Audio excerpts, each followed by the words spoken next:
Okay, this is the artist study for a few graffiti artists. So the first one looked at is phase 2. So phase 2 kind of started in a very traditional sense, New York based, kind of Brooklyn area, kind of more to the late 80s, early 90s. This is the earlier stuff, which you might recognise more as kind of traditional graffiti.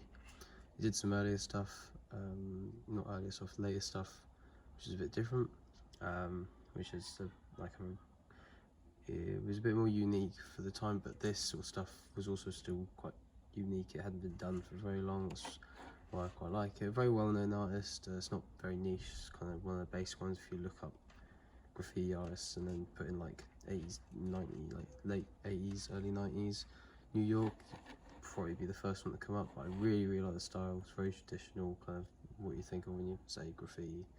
I think it links back to kind of the way that I first learned how to do tags and things like that, in the sense I like doing it, even though he didn't do it like that. He did like throw up work with big layers of like kind of bubble sort of style.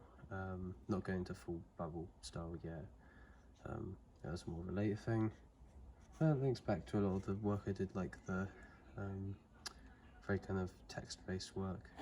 The next person I looked at was Kenny. It's not.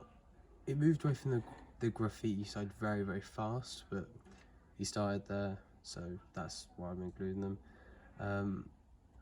Big piece of work. This style with like faces was very inspired by like Morbid Angel artwork and things like that sort of nature.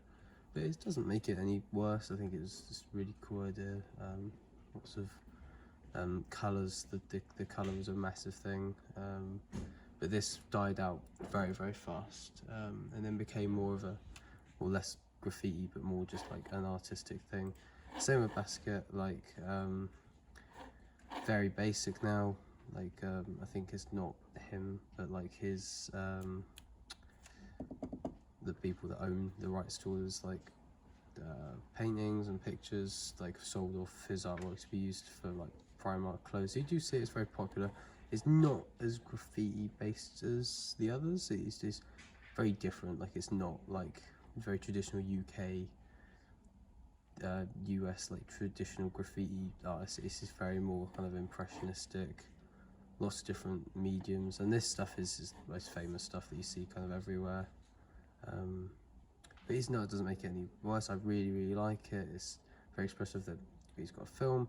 This stuff links back into that more like looking at faces, similar to Kenny's stuff. Like it's very colour popping, eye catching. It really works. It's not like, I wouldn't say traditional graffiti, but it does really work. Started off doing graffiti. You probably know him all from, because like DMB and stuff, very big, influential. He's on the radio sometimes. Was on the radio sometimes. I'm not sure there is now. Yeah, started off with really like kind of more like South American style. Even if it was just happening at the same time, it kind of evolved. Something like really nice. These like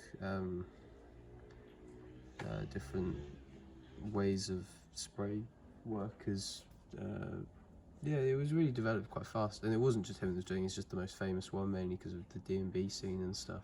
It wasn't the only thing, because he used to do music producing as well. But yeah, it's really good stuff. And this links back into more of that kind of free-flowing style, kind of building on top of again and again, similar to Basket stuff, but like more text-based. Yeah, and those are like some of the art studies I've done. Yeah, there you go.